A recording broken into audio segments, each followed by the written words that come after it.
ദക്ഷിണ കൊറിയയിൽ അടിയന്തരാവസ്ഥ പ്രഖ്യാപിച്ചു. രാജ്യനിയന്ത്രണത്തിൽ പ്രത്യേക സൈനികാധികാരം പ്രഖ്യാപിച്ച പ്രസിഡന്റ് യൂൻ സുക് യോൾ. രാജ്യത്തെ പാർലമെന്റിന്റെയും രാഷ്ട്രീയ പാർട്ടികളുടെയും പ്രവർത്തനങ്ങൾ നിരോധിക്കപ്പെട്ടു. ഉത്തര കൊറിയൻ അനുകൂല ശക്തികളെ ഉന്മൂലനം ചെയ്യാനാണ് നീക്കമെന്നാണ് സർക്കാരിന്റെ വാദം. കൂടുതൽ വിവരങ്ങളുമായി അനുപമ ശ്രീദേവി ചേരുന്നുണ്ട്. അനുപമ, രാജ്യത്തെ നിലവിലത്തെ അവസ്ഥ എന്താണ്? കൂടുതൽ വിവരങ്ങൾ. രാത്രി അപ്രതീക്ഷിതമായി മുന്നറിയിപ്പുകളൊന്നുമില്ലാതെയായിരുന്നു പ്രസിഡന്റ് യൂൻ സുക് യോളിന്റെ അടിയന്തരാവസ്ഥ പ്രഖ്യാപനം ഉണ്ടായത്. ഇതോടെ രാജ്യത്ത് പട്ടാള നിയമം നിലവിൽ വന്നിരിക്കുകയാണ്. 1980 ശേഷം ഇതാദ്യമായിട്ടാണ് ദക്ഷിണ കൊറിയയിൽ ഒരു പട്ടാള നിയമം നിലവിൽ വരുന്നത്. ഇതോടെ പാർലമെന്റ്, രാഷ്ട്രീയ പാർട്ടികളുടെ പ്രവർത്തനം, അങ്ങനെ പൊതുപ്രവർത്തനങ്ങളിലെല്ലാം സൈനിക നിയമം നടപ്പിലാവുമെന്നാണ് പറയുന്നത്.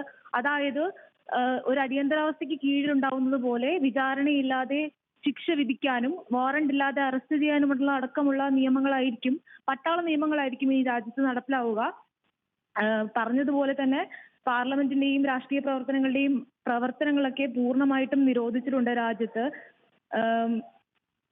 ഔദ്യോഗിക ടെലിവിഷൻ ചാനലിലൂടെ അപ്രതീക്ഷിതമായിട്ടാണ് ഇങ്ങനെ ഒരു പ്രഖ്യാപനം ഉണ്ടായത്. പ്രഖ്യാപനത്തിന് പിന്നിൽ കാരണം എന്താണെന്ന് വ്യക്തമായിട്ടുള്ള റിപ്പോർട്ടുകളൊന്നും നിലവിൽ പുറത്തു വരുന്നില്ല.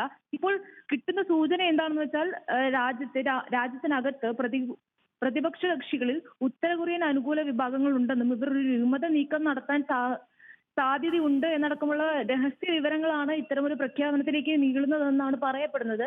പ്രത്യക്ഷത്തിൽ ഉത്തര കൊറിയയിൽ നിന്നുള്ള ഭീഷണികളൊന്നും നിലനിൽക്കാത്ത സാഹചര്യത്തിൽ ഇത് തന്നെയാകും ഇങ്ങനെ ഒരു പ്രഖ്യാപനത്തിലേക്ക് നയിച്ചതെന്നാണ് സൂചന.